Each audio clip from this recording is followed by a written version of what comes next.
కుంభరాశి. కుంభరాశి వాళ్ళకి ఈ వారం అంతా కూడా మనసు ఉత్సాహంగా ఉల్లాసంగా ఉంటుంది.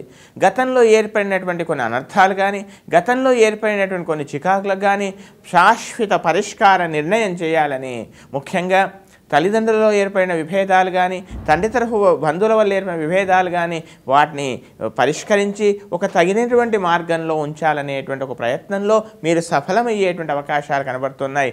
అంతేకాకుండా ముఖ్యంగా ఒక చక్కని శ్రేయోభిలాష వల్ల ఆధ్యాత్మిక పరంగా కావచ్చు, చక్కని స్నేహం కావచ్చు, వారి వల్ల ఒక మంచి సలహా మీరు తీసుకొని వారి వల్ల కొంత మీకు మేలు జరిగే అవకాశం కూడా ఈ వారం కనపడుతోంది. తమ యొక్క తోబుట్టుల యొక్క వివాహ విషయంలో కానీ, తమ యొక్క బంధువుల యొక్క వివాహ విషయంలో కానీ మీ వంతు పాత్రని మీరు నిర్వర్తించేటువంటి అవకాశం కూడా ఈ వారం కనబడుతుంది.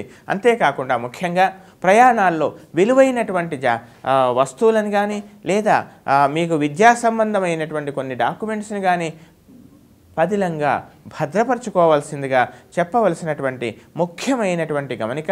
అంతేకాకుండా ముఖ్యంగా ఉద్యోగస్తులకు సహజంగా మీలో ఉండేటువంటి సృజనాత్మక శక్తికి కానీ, మీలో దాగి ఉన్నటువంటి చక్కని సామర్థ్యానికి కానీ విలువ పెరుగుతుంది, ఉపయోగించుకునేటువంటి అవకాశాలు లభిస్తాయి. వాటిని మాత్రం ఏమాత్రం అలసత్వం లేకుండా తగు జాగ్రత్తగా ప్రతి క్షణాన్ని ఉపయోగించుకోవాల్సిందిగా చెప్పవలసిన ముఖ్యమైన గమనిక. కానీ వివాహపరమైనటువంటి చికాకులు కానీ, లేదా దంపతుల మధ్య స్వల్పమైనటువంటి అభిప్రాయ భేదాలు కానీ, లేదా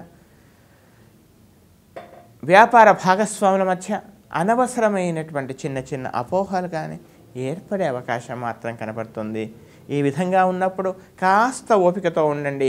ఆ క్షణం ఓపికతో ఉన్నట్లయితే పెద్ద చికాకులు రాకుండా తగు జాగ్రత్తలు తీసుకునేటువంటి తగినటువంటి ఫలితాన్ని పొందే అవకాశం మాత్రం మీకు పొందొచ్చు. కనుక ఇంకా ఉత్తమమైనటువంటి ఫలితాల కొరకు రాహుకేతు ధ్యానాన్ని ఎట్టి పరిస్థితుల్లో మానకండి. అంగారక స్తోత్రం అన్ని విధాలా మిమ్మల్ని రక్షిస్తుంది. ఇంకా ఉత్తమమైనటువంటి ఫలితం కోసం ఎవరేని అనారోగ్యంతో ఉన్నటువంటి దీర్ఘకాలిక వ్యాధితో బాధపడుతున్నటువంటి ఒక పేదవాడికి తగిన సహాయం కించిత్ మీ వల్ల అయినంత వరకు చేయండి. చక్కని విశేషమైన శుభం కలుగుతుంది మీకు.